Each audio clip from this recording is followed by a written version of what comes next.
Mga puso, duha naman ka-graduates ng Iloilo Science and Technology University Rank 2 kag Rank 6 sa February 2025 Mechanical Engineers Licensure Examination.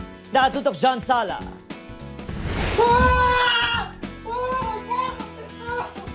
Sa masobra 6,000 ka-examinees nga nakuha sang February 2025 Mechanical Engineers Licensure Examination sa Day Ivan kag Francis, hindi lang basta pasado, with flying colors pa.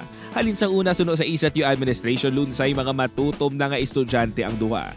Nakuha ni Francis ang top 6 placement sa rating nga 89.80%. Apisar lunsay manunudlo ang ginikanan.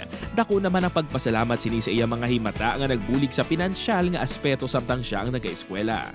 Na din pabalong sa tanan nga gusto ko mag-top. Kay amo nang way ko be, kung may goal ako, ihambal ko para mag-manifest siya. Basta makapasar lang. Ini naman ang target lang kung tani ni Ivan apang lain ang destiny sini. Mangut si Ivan ang top 2 na nakakuha sang 92.15% ka passing rate. Isa sa mga inspirasyon ko sir sa kadalagaan nga ini is family gid sir. Gin-try ko gid ang best ko para makapasar and naging bonus na lang ina ang pagiging top notcher. Hindi nangin mahapos ang ila pagkuha sang exam bangod sa una pa lang kuno nga bahin, tuman na kuno kabudlay. Ginabi-abi naman sa bugos nga ISATU community ang kadalag-an na Day Ivan kag Francis. I hope ang iban pagin nga mo mga estudyante would continue to aspire not only in passing the licensure examinations but of course to be on top kay ang university is very proud.